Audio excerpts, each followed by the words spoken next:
আসসালামু আলাইকুম। আমি দিদার একাডেমির পক্ষ থেকে আপনাদেরকে জানাই স্বাগতম ও শুভেচ্ছা ও স্বাগতম। আজকে আমি আপনাদেরকে দেখাবো একটা পূর্ণাঙ্গ প্যাড তৈরি করতে কিভাবে পাশে লোগো বসাতে হয়, প্যাড এর মধ্যখানে কিভাবে লোগোকে ওয়াটারমার্ক করতে হয়। এই বিষয়টি জানতে সম্পূর্ণ ভিডিওটি দেখতে থাকুন।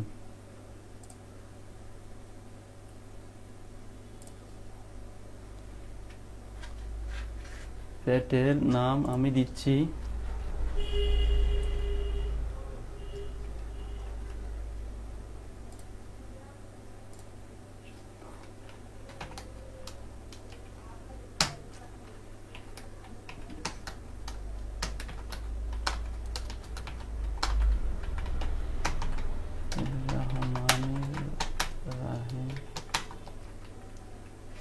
বিসমিল্লাহির রহমানির রহিম।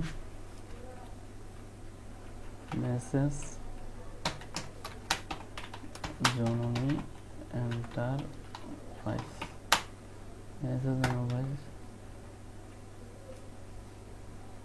বিসমিল্লাহ, তারপর একটা প্যাটের নাম দিতে হবে, এরপর ঠিকানা।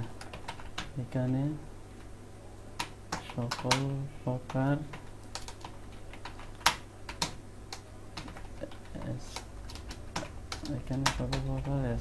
স্টেশনারি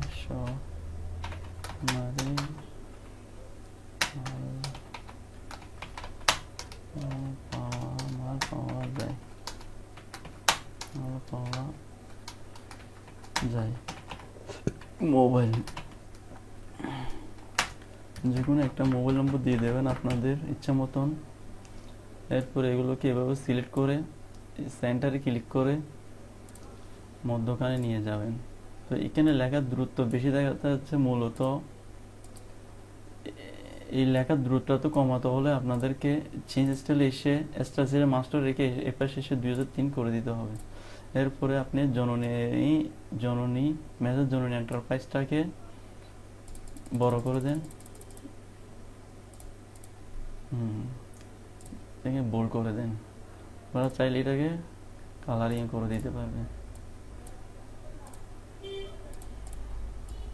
এগুলো আপনাদের মতো করে সাজিয়ে নেবেন।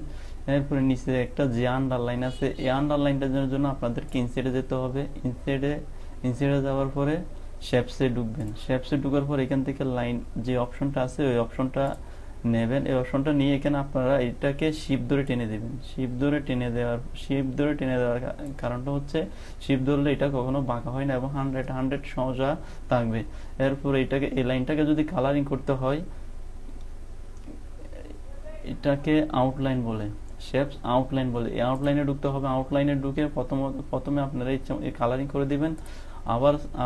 আবার ঢুকে ওইখানে ওয়েটে ঢুকে এটাকে আপনাদের মতন সাইজ করে নেবেন। এখানে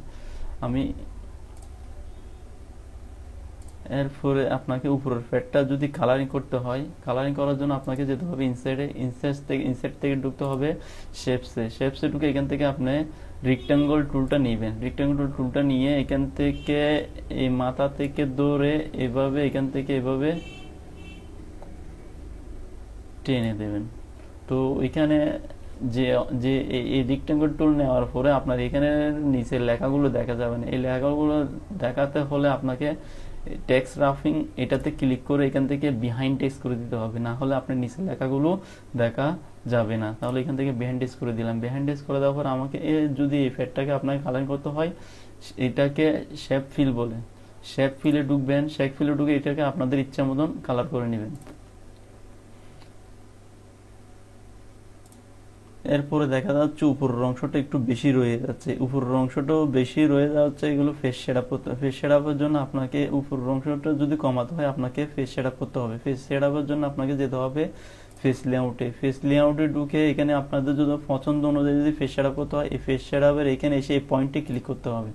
পয়েন্টে ক্লিক করে এখানে মার্জিন আছে কিনা দেখবেন। মার্জিন থাকলে আপনাকে এখানে টপ একটু কমাই দিতে হবে। টপ এখানে 1 ইঞ্চি আছে, আপনি 0.3 করে ওকে দেন। এখন দেখবেন একটা সুন্দর সাইজ হয়ে যাবে, উপরের ফ্যাটটা একটা সুন্দর সাইজ হয়ে যাবে। এরপরে আস্তে আস্তে আপনার লোগো পাশে কিভাবে লোগো বসাবেন, পাশে লোগো তো বসাতে হলে আপনাকে ইনসাইডে যেতে হবে। ইনসাইডে গিয়ে ফিক্সারে ক্লিক করবেন। ফিক্সারে ক্লিক করার পর আমার এটা ডেস্কটপে সেভ আছে, আমি ডেস্কটপে ক্লিক করে লোগোতে ক্লিক করে ইনসার্ট দিলাম। আমার লোগোটা এদিকে চলে আসে। যেহেতু আমার এটা লোগো আগে বানানো ছিল, আপনাদের যদি এটা বানানো না থাকে আপনারা এটা বানিয়ে নেবেন। তো এই লোগোটা এখান থেকে সরবে না যতক্ষণ পর্যন্ত না হবে আপনি এখানে টেক্সট রাফিনে ঢুকে বিহাইন্ড টিস করে দিচ্ছেন। তো এখন বিহাইন্ড টিস করে দিচ্ছে, এখন আপনি ইচ্ছা মতন সরাতে পারবেন। এরপরে শিপ আলটা ধরে একটু বড় করে দিবেন। শিপ আলটা না ধরলে এটা 100 সমানভাবে চতুর্দিক থেকে আসবে না। তো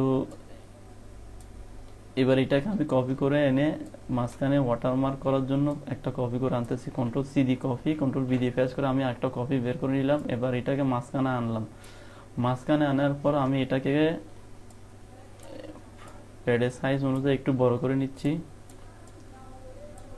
তো এটাকে আপনাদের যদি ওয়াটারমার্ক করতে হয় এটাতে ক্লিক করবেন। এটাতে ক্লিক করার পর আপনার ফরম্যাটে ক্লিক করবেন। ফরম্যাটে ক্লিক করার পর এখানে এসে ব্রাইটনেসটা কমাই দিতে হবে। ব্রাইটনেসে ক্লিক করে ওর মাইনাস করে দেবেন, একটু ঝাপসা হয়ে যাবে। এরপর কন্ট্রাস্টও আপনি একটু কমাই দিতে হবে। কন্ট্রাস্টে এসে এখানে সেম ভাবে কন্ট্রাস্ট কমাই দিবেন। এরপরে দেখবেন এটা ওয়াটারমার্ক হয়ে গেছে, জলছাপ হয়ে গেছে।